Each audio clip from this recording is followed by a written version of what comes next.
And welcome back to Kartik biology classes. तो आज बेटा हम स्टार्ट करने जा रहे हैं +2 का जो सेकंड चैप्टर चल रहा है हमारा, sexual reproduction in flowering plants. इसके अंदर हम बात करेंगे आज हम स्ट्रक्चर ऑफ पोलन ग्रेन के बारे में, और साथ ही साथ कुछ छोटी छोटी टर्म्स हैं जैसे कि पोलन वाइबिलिटी क्या होती है, ठीक है, पोलन एलर्जी क्या होती है, और पोलन ग्रेन से हमें कौन कौन से प्रोडक्ट्स हमें मिलते हैं उनके बारे में जानेंगे। और साथ में जानेंगे डेवलपमेंट ऑफ मेल गैमेटोफाइट, यानी जो मेल गैमेटोफाइट है पोलन ग्रेन से मेल गैमेटोफाइट का डेवलपमेंट कैसे होता है। ठीक है, तो चलिए शुरू करते हैं बिना कोई देरी किए। तो पोलन ग्रेन के स्ट्रक्चर के बारे में बात करें तो पोलन ग्रेन का जो स्ट्रक्चर है वो कैसा होता है, ग्लोबुलर इन आउटलाइन होता है। ठीक है, और उसका डाया की बात करें, जो डायमीटर होता है पोलन ग्रेन का वो 25 to 50 माइक्रोमीटर इन डायमीटर। उसका जो डाया होता है 25 से 50 माइक्रोमीटर का क्या तो डाया होता है। अब जो पोलन ग्रेन है इसके साइटोप्लाज्म के अंदर आपको क्या देखने को मिलेगा, स्टार्च एंड अनसैचुरेटेड ऑयल्स देखने को मिलते हैं। ठीक है, जो पोलन ग्रेन का जो साइटोप्लाज्म है उसके अंदर आपको स्टार्च एंड अनसैचुरेटेड ऑयल्स देखने को मिलते हैं, जो कि जो मेल जो गैमेटोफाइट है, यानी कि मेल जो गैमेट उसके अंदर प्रेजेंट है पोलन ग्रेन्स के अंदर, यानी कि उसका जो जेनेटिक मटेरियल है उसको वो प्रिवेंट करता है फ्रॉम रेडिएशन। भाई हार्मफुल रेडिएशंस के कारण वो डैमेज ना हो जाए, उसको प्रोटेक्ट करने का काम करते हैं ये starch and unsaturated oils. Exam point of view से, कंपटीशन पॉइंट ऑफ व्यू से काफ़ी इंपॉर्टेंट है कि ये जो अनसैचुरेटेड ऑयल्स हैं, जो स्टार्च है, ये जो क्रोमोसोम्स होते हैं पोलन ग्रेन्स के, उनको रेडिएशन से क्या है बचाते हैं। ठीक है, अगर हम बात करें इसके आउटलाइन की, तो जो पोलन ग्रेन होता है इसकी दो लेयर्स होती हैं, बाहर वाली कहलाती है एक्साइन और अंदर वाली कहलाती है इंटाइन। सिंपल सा लेक्चर है, ज़्यादा कंफ्यूजिंग लेक्चर नहीं है। डायग्राम की मदद से हम आगे देखेंगे कि पोलन ग्रेन का स्ट्रक्चर कैसा होता है। ठीक है, तो अभी हम बेसिक से हमारी जानकारी है, एक थ्योरेटिकल पार्ट चल रहा है हमारा। तो बाहर का जो लेयर, दो लेयर होती हैं, एक होती है एक्साइन, एक होती है हमारी इंटाइन। बाहर वाली कहलाती है एक्साइन, अंदर वाली कहलाती है इंटाइन। ठीक है, जो इंटाइन होती है वो होती है पेक्टोसेलुलोजिक इन नेचर। ठीक है, पेक्टोसेलुलोजिक नेचर यानी कि पेक्टोसेलुलोजिक होती है, इनसे बनी होती है हमारी इंटाइन। और हम एक्साइन की बात करें, जो एक्साइन होती है वो हमारी बनी होती है स्पोरोपोलिन के साथ, पोलिन से, किससे, स्पोरोपोलिन से बनी होती है। जब हमने फर्स्ट लेक्चर डिस्कस किया था वहाँ पर हमने जो माइक्रोस्पोरेंजियम के बारे में, उसके स्ट्रक्चर के बारे में डिस्कस किया था, तो वहाँ पर हमने टेप्टम के फंक्शन पढ़े थे बेटा, कि टेप्टम क्या करती है, वो एक्साइन के फॉर्मेशन में हेल्प करती है। और एक्साइन की फॉर्मेशन किसकी मदद से होती है, वो स्पोरोपोलिन की मदद से होती है। एक फैटी सब्सटेंस है जिसे हम स्पोरोपोलिन कहते हैं। स्पोरोपोलिन की एक खासियत और है कि ये हाईली रेजिस्टेंट है, हाई टेम्परेचर का, एसिड्स का, एल्कलीज का स्पोरोपोलिन के ऊपर कोई असर नहीं होता है। ठीक है, ताकि ये पोलन ग्रेन्स को करने में हेल्प करती है, उसको प्रिजर्व करने में हेल्प करती है, उसको ख़त्म या उसको खराब होने नहीं देती है। स्पोरोपोलिन, एक्साइन हमारी स्पोरोपोलिन से बनी होती है, जो कि हाईली रेजिस्टेंट होती है। इसके ऊपर ना तो किसी एसिड का असर होता है, ना ही किसी अल्कली का असर होता है, जैसे कि सोडियम हाइड्रोक्साइड एक अल्कली है, उसका भी असर नहीं होता है। हाई टेम्परेचर यानी कि जो वर्स्ट इन्वायरमेंटल कंडीशंस होती हैं उनका भी इसके ऊपर कोई असर नहीं होता है, ताकि हमारा जो पोलन ग्रेन्स हैं वो क्या है, सेफ रहें। ठीक है, बात समझ में आ गई बेटा, कि जो स्पोरोपोलिन है हाईली रेजिस्टेंट क्यों होती है। इस क्वेश्चन का आंसर अब आपको मिल गया होगा। अब हम बात करते हैं इसके अलावा, एक्साइन के ऊपर हमें कुछ प्रोटीन्स नजर आती हैं जो कि एंजाइमेटिक होती हैं। ठीक है, exine possesses proteins for enzymatic and compatibility reactions. कि एक्साइन के ऊपर कुछ प्रोटीन्स होती हैं जो एंजाइमेटिक और कंपैटिबिलिटी रिएक्शंस को क्या करती है, कंट्रोल करती हैं।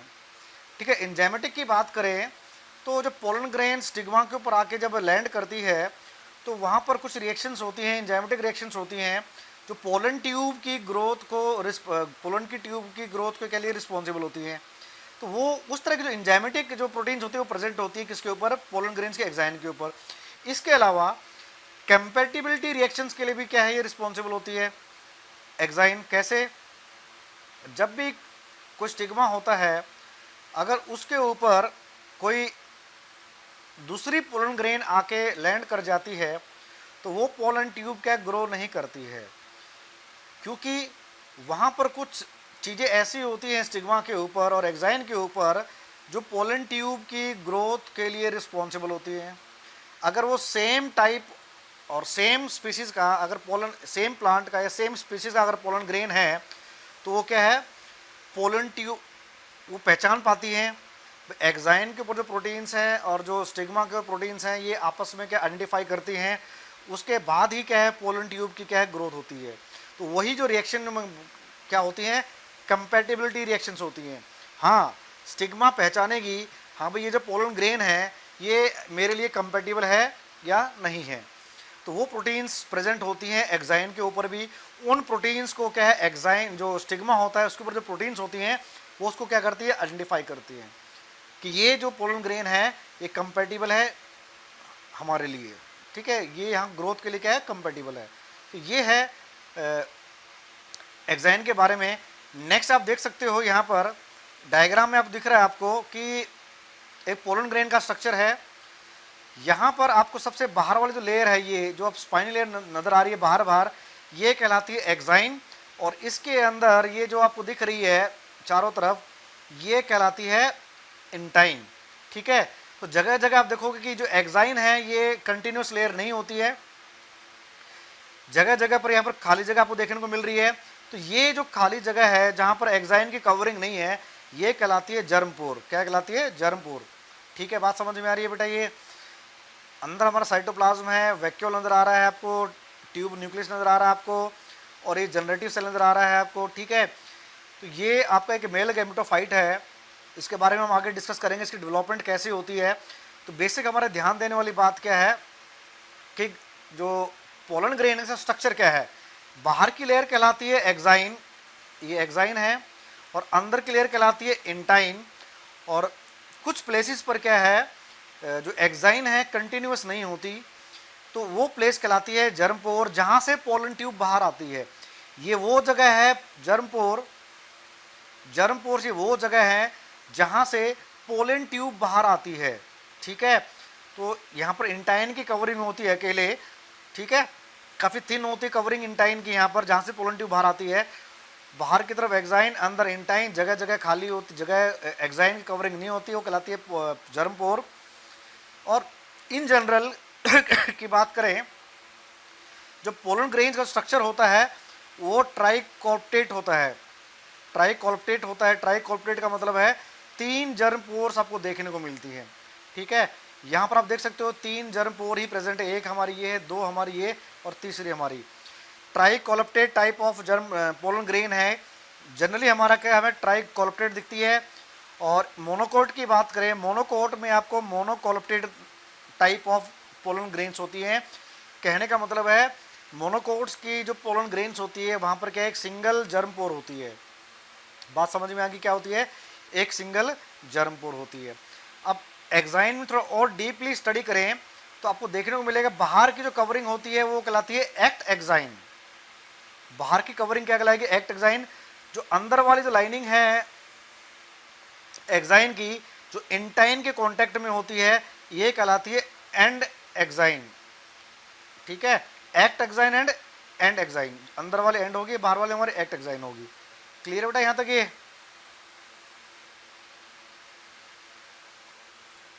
ठीक है बेटा। तो ये बात समझ में आ गई कि जो स्ट्रक्चर है हमारा किसका, पोलन ग्रेन का स्ट्रक्चर हमारा कैसा होता है, ठीक है। अब हम बात करने वाले हैं, नेक्स्ट हमारा है कुछ बेसिक सी टर्म्स हमारी, जैसे कि जो पोलन ग्रेन्स की स्टडी होती है, यानी कि जो एक्सटर्नल मॉर्फोलॉजी की स्टडी होती है पोलन ग्रेन्स की, उसे कहते हैं पेलिनोलॉजी। क्या कहते हैं बेटा, हम कहते हैं पेलिनोलॉजी। क्या कहते हैं, पेलिनोलॉजी, ठीक है। और जो इंसेक्ट जो पोलिनेटेड पोलन ग्रेन्स होती हैं उनकी एग्जाइन स्पाइनी होती है और साथ साथ कवर्ड होती है yellowish viscous sticky and oily layer के कारण उसे पोलन किट। ठीक है, जो इंसेक्ट जो पोलिनेटेड जो पोलन ग्रेन्स होते हैं जो इंसेक्ट के थ्रू जिनके अंदर पोलिनेशन होती है उनकी जो एग्जाइन होती है वो स्पाइनी होती है। ठीक है, येलोइश कलर की होती है, एक चिपचिपी सी होती है, ताकि वो कोई इंसेक्ट जब आता है फ्लावर के ऊपर वो पोलन ग्रेन उसकी विंग्स के साथ या उसके फिर जो पाँव वगैरह हैं उसके जो माउथ पार्ट्स हैं उनसे क्या है वो चिपक जाए, ताकि जब वो नेक्स्ट फ्लावर पे जाए तो पोलिनेशन का जो प्रोसेस है ये हो सके। ठीक है, इसीलिए इंसेक्ट जो पोलिनेटेड जो पोलन ग्रेन्स होती हैं उनकी जो एग्जाइन होती है वो क्या होती है स्टिकी एंड ऑयली होती है और स्पाइनी होती है। बात समझ में आएगी। ऐसा जो स्ट्रक्चर होता है, ऐसा जो पोलन ग्रेन्स होती है हमारी वो कहलाती है पोलन किट। क्या कहलाती है? Pollen kit. क्लियर है बेटा ये? और जैसे कि मैंने बताया था कि कुछ जगह पर क्या एग्जाइन क्या होती है थिन होती है या फिर एब्सेंट होती है, उन एरियाज को क्या कहते हैं हमें जर्म पोर्स कहते हैं। क्या कहते हैं? जर्म पोर्स कहते हैं या फिर जर्मिनल फरोज कहते हैं। क्लियर है? बात समझ में आ रही है? अब नेक्स्ट हम बात करें जो बताई थी मैंने आपको कि पोलन ग्रेन जनरली क्या होती है ट्राइकोलपेट होती है, डाइकोट हमें देखने को मिलती है और मोनोकोट में हमें क्या देखने को मिलती है मोनोकोलपेट। कैसी होती है? मोनोकोलपेट का मतलब है कि एक ही जर्म पोर वहां पर क्या होती है प्रेजेंट होती है। बात समझ में आई बेटा? ये तो हो गया हमारा किसके बारे में पोलन ग्रेन स्ट्रक्चर के बारे में। अब हम बात करेंगे पोलन वायबिलिटी। पोलन वायबिलिटी का मतलब क्या होता है कि जो पोलन ग्रेन है वो कितने समय तक क्या रहेगी वायबल। वायबल मतलब ऐसी कंडीशन, ऐसी सिचुएशन, ऐसा टाइम कि कब तक जो पोलन ग्रेन्स के पास एबिलिटी है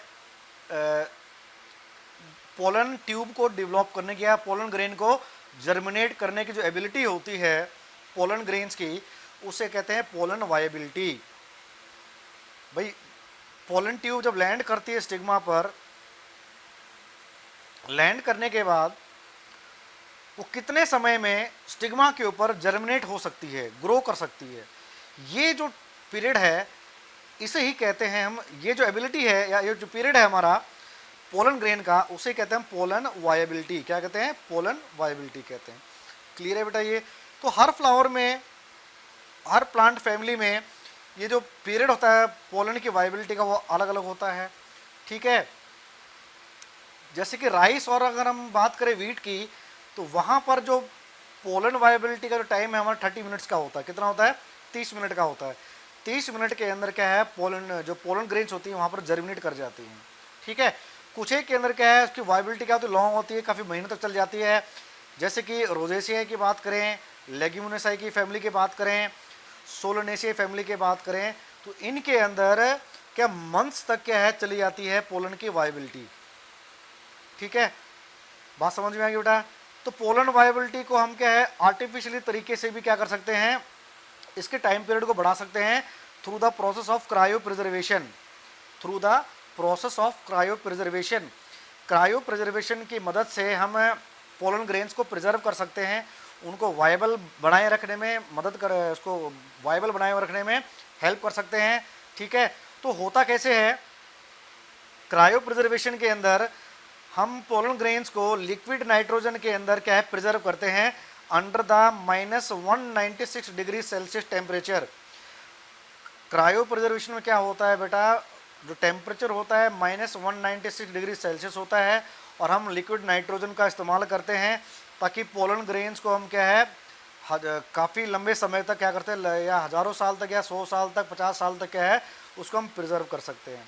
ठीक है, तो पोलन ग्रेन्स की बात है। इवन दो आज के समय में क्या है ऐसे भी केस देखने को मिले हैं कि हम महान जो हस्ती है इंसानों की उनको भी हमने क्या है लिक्विड नाइट्रोजन के अंदर प्रिजर्व किया हुआ है, ताकि जब ये पॉसिबल हो कि जब भी हम संभव हो कि हम उसके अंदर जान डाल सकें, उस इंसान के अंदर जान डाल सकें, उसको जिंदा कर सकें, तो उसकी बॉडी को क्या है प्रिजर्व किया हुआ है लिक्विड नाइट्रोजन के अंदर through the process of through the method of cryo preservation. ठीक है, ये तो क्या पोलन वायबिलिटी के बारे में। अब हम बात करेंगे पोलन एलर्जी। पोलन एलर्जी क्या है, एक तरह की एक डिजीज़ है, एक कंडीशन है जिसके कारण एलर्जी कॉज हो जाती है हमारी बॉडी के अंदर। स्पेशली सांस से जुड़ी हुई समस्याएं जैसे कि अस्थमा है, ठीक है, और हे फीवर है, यानी कि ब्रोंकियल जो एलर्जी है जिसे हम हे फीवर कहते हैं, खांसी है, ब्रोंकाइटिस, राइनिटिस है। वह राइनिटिस एक तरह का जुकाम है हमारा, जो भाई कई बार देखा हुआ धूल मिट्टी उड़ती है तो छींक आने लग जाती है, वो हमारी राइनिटिस की कंडीशन है। अस्थमा हो जाता तो किसी को धूल से या धूल के कणों से एलर्जी होती है, दम सांस फूलने लग जाती है, या फिर खांसी उनके अंदर हो जाती है, ठीक है। तो ये जो ब्रोंकियल एलर्जी है इसे हम हे फीवर कहते हैं। तो जब हमारा समर का सीज़न आता है, जब हमारा फ्लावरिंग का सीज़न आता है, तो वो काफ़ी सारे पोलन ग्रेन्स हमारे क्या हवा में रिलीज हो जाते हैं जो कि एक एलर्जी कॉज करते हैं, ठीक है। वो एलर्जी कैसे हो सकती है? राइनिटिस की भी हो सकती है, अस्थमा हो सकती है, ब्रोंकाइटिस हो सकती है, जिसे हम हे फीवर कहते हैं, ठीक है। तो हर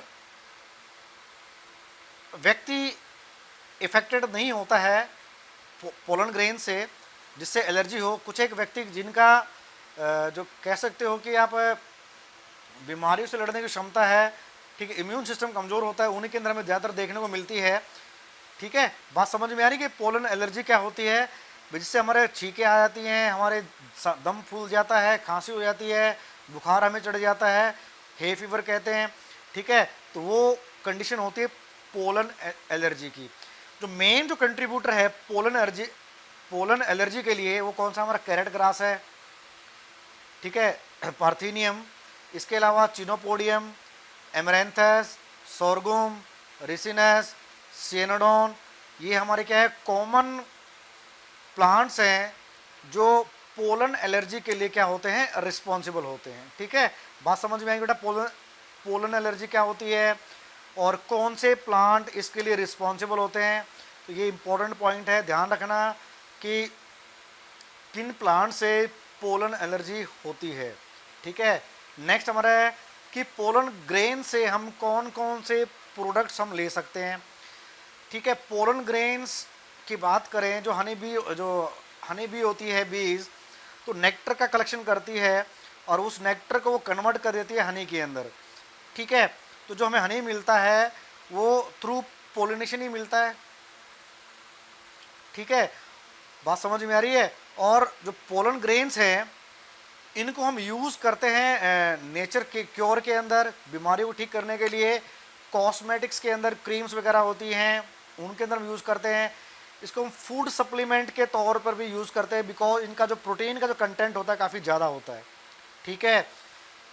जैसे कि बता रखा है प्रोटीन का कंटेंट ज़्यादा है, तो ये हाईली रिच इन न्यूट्रिएंट्स होती हैं, काफ़ी न्यूट्रिएंट्स के अंदर देखने को मिलती हैं, प्रोटीन का कंसंट्रेशन ज़्यादा होता है। इसके अलावा कार्बोहाइड्रेट का कंसंट्रेशन भी काफ़ी अच्छा होता है इन द पोलन ग्रेन्स, ठीक है। बात समझ में आ रही है? इनको हम टैबलेट्स के फॉर्म में यूज़ कर सकते हैं, सिरप्स के फॉर्म में यूज़ कर सकते हैं अपने हेल्थ को इम्प्रूव करने के लिए। जो एथलीट होते हैं, जो धावक होते हैं, जो रनर होते हैं, उनको वो पोलन ग्रेन्स के प्रोडक्ट्स को यूज़ करते हैं ताकि उनकी जो एफिशिएंसी है वो बढ़ सके। तो जो रेस वाले घोड़े होते हैं उनको भी क्या है ये प्रोडक्ट्स खिलाए जाते हैं ताकि उनकी जो क्षमता है दौड़ने की वो इंक्रीज़ कर सके। तो ये हमारे कुछ प्रोडक्ट्स थे जो हमें मिलते हैं थ्रू पोलन ग्रेन्स, ठीक है। अब हम बात करेंगे डेवलपमेंट ऑफ मेल गैमेटोफाइट की। तो डेवलपमेंट ऑफ मेल गैमेटोफाइट होता कैसे है, ठीक है। तो सबसे पहली बात कि हम पहले लेक्चर में जान चुके थे कि पोलन ग्रेन्स का फॉर्मेशन होता है, यानी कि माइक्रोस्पोरेंजियम, यानी कि माइक्रोस्पोर बनते हैं। तो उस माइक्रोस्पोर में क्या होता है बेटा? उस माइक्रोस्पोर में दो माइटोटिक डिवीजन होती हैं, ठीक है। जो माइक्रोस्पोर है इसके अंदर दो माइटोटिक डिवीजन होती हैं, जिसके कारण जब हमारे दो सेल बनते हैं, हमारे जब पहली माइटोटिक डिवीजन होती है तो क्या होता है? एक बड़ा वेजिटेटिव सेल बनता है और एक छोटा जनरेटिव सेल बनता है, ठीक है। पहली माइटोटिक डिवीजन हुई, दो सेल बने, एक बड़ा सेल बना जिसे हम वेजिटेटिव सेल कहते हैं, एक छोटा सेल बना जिसे हम जनरेटिव सेल कहते हैं, ठीक है। बात समझ में आ गई बेटा? ये तो हमारी है पहली माइटोटिक डिवीजन, जो कि 60% केसेस के अंदर, जो 60% हमारे जो एंजियोस्पर्मिक प्लांट हैं, जो हमारे फ्लावरिंग प्लांट हैं, जो हमारी जो ये डेवलपमेंट होती है, ये डिवीज़न होती है हमारी माइक्रोस्पोरेंजियम के अंदर ही हो जाती है। यानी कि ट्रांसफर ऑफ पोलन ग्रेन से पहले ही जब वो माइक्रोस्पोर पोलन सैक में प्रेजेंट होते हैं, एंथर के अंदर प्रेजेंट होते हैं, वहीं पर ये फर्स्ट आपकी माइटोटिक डिवीजन हो जाती है। बड़ा इंपॉर्टेंट पॉइंट है कि 60% केसेस में जो मेल गैमेटोफाइट की जो फॉर्मेशन होती है हमारी थ्रू किसके अंदर है, एंथर के अंदर ही हो जाती है। याद रखना बेटा इस बात को, ठीक है।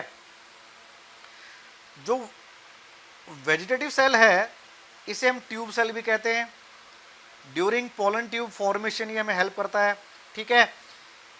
मैंने बताया था आपको जो कि जो वेजिटेटिव सेल होता है वो बिगर होता है और उसके पास बहुत सारा रिजर्व फूड मटेरियल होता है और इसका न्यूक्लियस भी काफ़ी बड़ा होता है, ठीक है। उसका न्यूक्लियस भी क्या है, काफ़ी बड़ा होता है, इरेगुलर होता है, बड़ा होता है क्योंकि इसको क्या है, न्यूट्रिशन प्रोवाइड करनी होती है for the developing male gametophyte को, और इसके अलावा इसको ट्यूब पोलन ट्यूब के फॉर्मेशन में भी हेल्प करनी होती है। इसीलिए के पास क्या एबंडेंट क्या होता है, फूड रिजर्व होता है और इसका न्यूक्लियस क्या होता है, काफ़ी बड़ा होता है, ठीक है। बात समझ में आ रही है बेटा ये।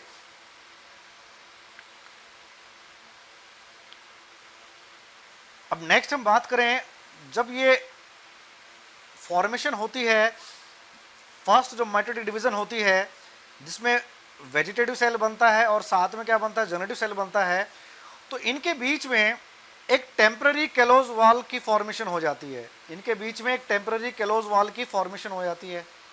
अब ये जो कैलोज वॉल है जनरेटिव सेल को कवर कर लेती है पूरी तरीके से। आगे हम डायग्राम देखेंगे, ये हम थोड़ा थ्योरेटिकल पार्ट कर लेते हैं बेटा, आगे डायग्राम की मदद से समझेंगे कि होता कैसे है, ठीक है। जो कैलोज वॉल जो फॉर्मेशन हुई जेनेटिव सेल और वेजिटेटिव सेल के बीच में, अब ये जो कैलोज वॉल है ये जेनेटिव सेल को चारों तरफ से क्या कर लेगी, कवर कर लेती है, ठीक है। कवर जब हो जाती है तो जो जनरेटिव सेल है ये इंटाइन से अलग हो जाता है, ठीक है, इंटाइन से अलग हो जाता है और ये जो साइटोप्लाज्म है जो वेजिटेटिव सेल का, इसके साइटोप्लाज्म में फ्रीली सस्पेंडेड हो जाता है, ठीक है, फ्रीली उसके अंदर तैरता रहता है। कहने का मतलब है कि जो जनरेटिव सेल है, जो वेजिटेटिव सेल का साइटोप्लाज्म है, इसके साइटोप्लाज्म में फ्रीली तैरता रहता है, फ्रीली सस्पेंड हो जाता है, ठीक है। बात समझ में आ रही है बेटा ये।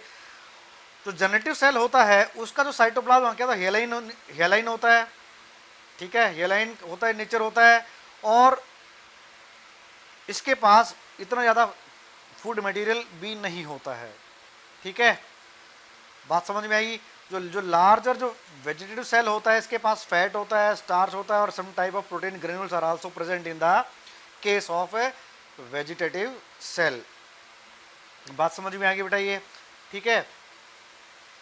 और जैसा कि मैंने बताया था आपको कि 2 सेल स्टेज के ऊपर ही क्या है, ज़्यादातर केसेस में पोलन ग्रेन्स लिबरेट हो जाते हैं पोलन सैक से,